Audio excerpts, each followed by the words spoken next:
billion, the big, who we represent up here. But we also have about 3,000 credit unions out there that are looking for your services. And we're working on credit union shared services models to be able to integrate and give volume and delivery and be able to, if you will, drive scale for all of you. We know the credit union space is a space that you have to break into, you have to be a partner, but you also can understand that we'll do it together and we'll be able to build it together, and we're working on those models. And so I just want to show of hands out here as we're wrapping up. How many of you are credit union members? Yeah!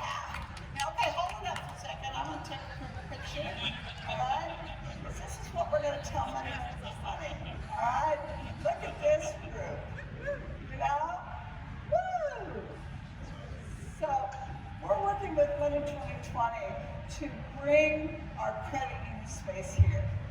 We're working to have them here. So as you adjust and look forward, please be sure to use that language and to advertise for that and to support it and build the social mission. And so we really do have 8 minutes left. They gave us a little extra time. Any final statement, Brian, Jen, Bill, Dietrich? What do you think? Yeah, I think, maybe just to hit on that point, because I do think finding a way to serve credit unions of all sizes and providing technology to those credit unions is going to be critical to achieving that million-member mark. Because I think, my concern is that we'll have half the industry shrinking while the other half is growing. And so, maybe that's an opportunity for the fintech companies in the audience of, let's get creative. How do we serve those smaller credit unions by pooling those credit unions together to provide needed service to them? They have to compete with technology just like the biggest banks. And so how do we solve that challenge? I think that's going to be key to that long-term growth. Right, Jen? I have to say that technology is the way that we can get it done. And we definitely need those partnerships to do that. I hear all the time that unbanked people maybe not want to use technology the same way. They want to be served going to the traditional branches, and I know that's not true. It's really not true. And in fact, I think that by bringing them real technology, I'm actually helping them have more time to work harder or make more money for their families and not waste effort sometimes to come to a physical location. So technology is absolutely imperative to any segment in the community. All right, Bill? Thank you. Well, let me just say, credit unions are good, purpose-driven businesses. Hopefully that's been made clear by all of us who are up here. Credit unions are also good business. I mean, there's a reason to do business with credit unions. There's 500 million of them around the world, or there soon will be. I just returned from Africa a couple of weeks ago with Sue's daughter was there also. And a group of us in Kenya met with the president of Kenya. That's not often you get an opportunity to meet with the head of state. We met with him because he wanted to better understand how cooperatives could help advance the economy of the nation. And so we were there not just to meet with the Kenyan government, but it was the African Confederation of Savings and Credit Cooperatives.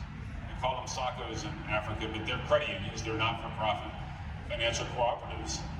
Africa is the youngest continent in the world. It's one of the fastest growing in terms of their population. And they really see credit unions as a solution for the future, not just in Kenya, but throughout the continent. There are credit unions on 6 continents. And as I said, 500 million members. We need your help. If we're going to get to 1 million members, we need the right partners to do that. And that's what I would say. That's right. That's perfect. What do you think?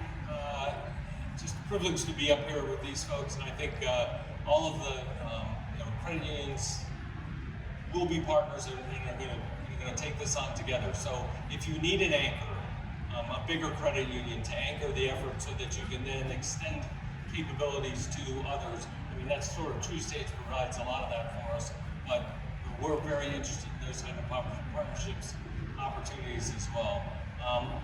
One more topic I'll just touch on because it's really central to who we are. We really, really believe that there is a significant financial education deficit. I would say in not only this country, yeah, we'll clap for that, but probably even internationally. But we're focused, I would say, overwhelmingly inside the borders of the United States, and in particular with our military folks who tend to be taken advantage of often because of that lack of education. So we try to get on every base that is available to be the credit union on base, because the operating agreement that we sign requires us to provide financial education. Now, we lose money on all those on-base credit unions. They are money makers. That's okay. It's the advantage of being a not-for-profit. But that financial education is really core to what we want to build and where many of you can help us. And so I think partnership opportunities are really unlimited. If you're passionate about taking care of people, we're great teammates. Absolutely. And so I'm going to end it with a final statement. Money 2020, thank you for putting us on the stage. We're just very excited that we've been able to expose you a little bit more to credit unions. And we have a tagline at Mitchell Stankovic, and it's called Get Shit Done, #GSD. Come see us, come talk to us. There are people here in the audience that want to work with credit unions, and we want to work with you. So thank you very much. We appreciate it.